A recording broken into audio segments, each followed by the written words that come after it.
Ergün Diler, Takvim Gazetesi. Gaz sancısı. Uzaktan bakınca enerji fiyatlarının her yerde arttığını görmekteyiz. Haliyle Türkiye'de bunun dışında değil. Kalamaz da zaten.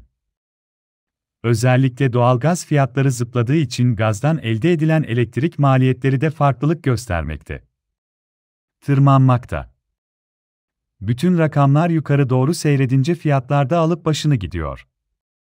Türkiye'de de gizli açık bütün manşetlerde elektrik faturaları var. Esnaftan hane halkına, sanayiciden orta ölçekli üreticilere kadar. Ve yakın zamanda da bunun çözümü kolay gibi durmuyor. Peki neden? Peşinden gittiğim soru buydu. Dünya genelindeki enflasyonu biliyoruz ve yaşıyoruz. Norveç'te bile elektrik fiyatları protesto edildi. Halk sokağa indi. Zamları geri alın çağrısı yaptı. Ancak merak ettiğim, ne oldu da gaz fiyatları uçtu beraberinde elektrik faturaları kabardı, sorusunun cevabıydı. Bir de Kemal Kılıçdaroğlu, faturamı ödemeyeceğim, çıkışı gelince iş başka bir kulvara girer gibi oldu. Bunun üzerine olan biteni anlamak için, bu işleri en iyi bilen dostuma ulaştım. Doğalgazda neler oluyor? Elektrik faturaları neden kabarıyor? Ve inme ihtimali var mı? Varsa bu ne zaman olur? Sorularını yönelttim. Eminim herkesin cevabını beklediği sorular bunlardı. Dostum, Covid-19'dan başladı. Pandemiyle birlikte kapanma dönemleri geldi. Korku, tedirginlik, yoğun bakım ve ölüm haberleri beraberinde doğalgaz tüketimini iyice azalttı. Arz ile talep arasında denge sarsıldı. Haliyle fiyatlar geri geldi. Arz fazlaydı. Aşılardan sonra ekonomilerin ve hayatın canlanması gaza olan talebi iyice artırdı. Hemen her coğrafyada talep patlaması yaşandı. Ancak bu tek başına fiyatları yukarı çeken neden değildi. Ana nedenlerden biri Çin, Japonya, Hindistan gibi ülkeler dev saklama alanları, depolar inşa etmesiydi. Ve gaza iyice asıldılar. Aldıkları gazla depolarını doldurdular. Bu fiyatlardaki hareketliliğe neden oldu. Biz Silivri ve Tuz Gölü'nde tam olarak bu işi yapamadık. Ancak bu da tek başına fiyatların artmasını açıklamaya yetmiyordu. Bence iklim değişikliği meselesi nedeniyle doğalgaza yapılan yatırımların bıçak gibi kesilmesiydi. Şu an doğalgazdan %75 oranında yatırım olarak kaçış var. Dünyanın götürülmek istendiği yerde gaz başrolde değil. Daha düne kadar 100 Türk lirası yatırım yapılan alan şu an 25 Türk lirası ile yetinmekte. Durum kabaca bu. Alternatif enerjiler üzerinde çalışılmakta. Dünyadaki trend bu. Peki İran meselesi vardı. Orada neler oldu? İran her yıl bu oyunu oynar. Bizim onlarla kontratımız 2026 yılında sona eriyor. Bu kış orada da çok sert geçiyor. İran bize güneyden çıkardığı gazı yolluyor. Bir de Türkmenistan'dan aldığını. Son dönemde iki ülke arasında sorun yaşanmaya başlandı. İran oradan rahat gaz alamayınca tazminat ödemeyi göze alıp kendi insanına verdi. Kuzeyini ısıttı. Büyük ihtiyaç vardı çünkü. Anlaşmadan dolayı bir ceza gelecektir. Buna dünden razılar.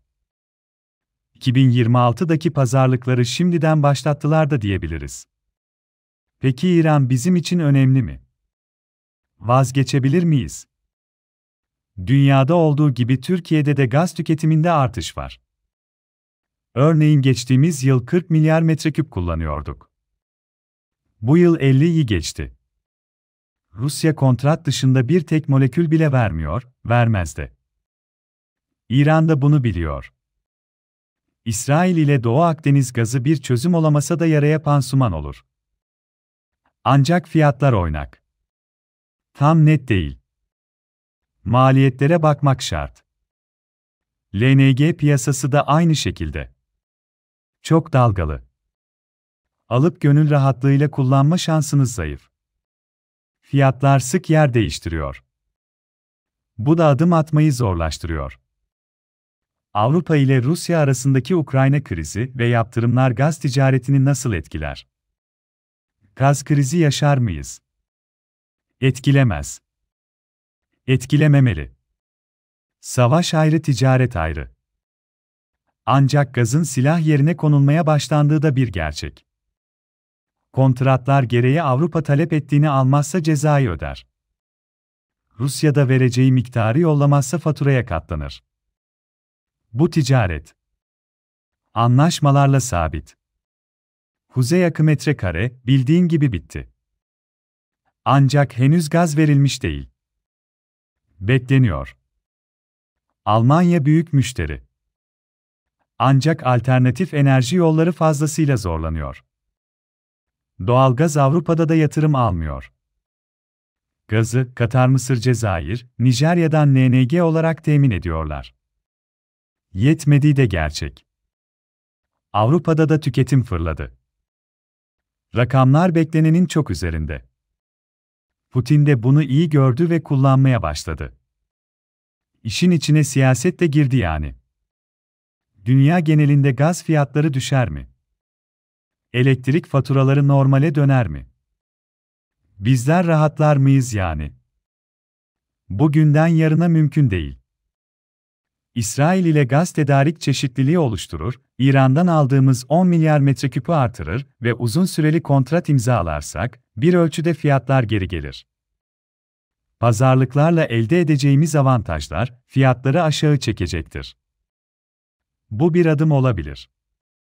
Rusya bu konuda bize yardımcı olmaz. Avrupa'ya farklı, bize farklı tarife uyguluyorlar. Bu değişmez.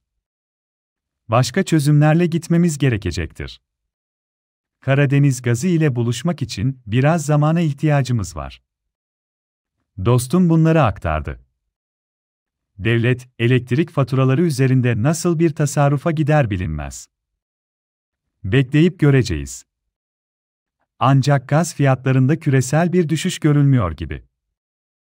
Bu işleri en iyi bilen isimlerden olan dostumun anlattıklarına göre durum bu. Ergün Diler, Takvim Gazetesi.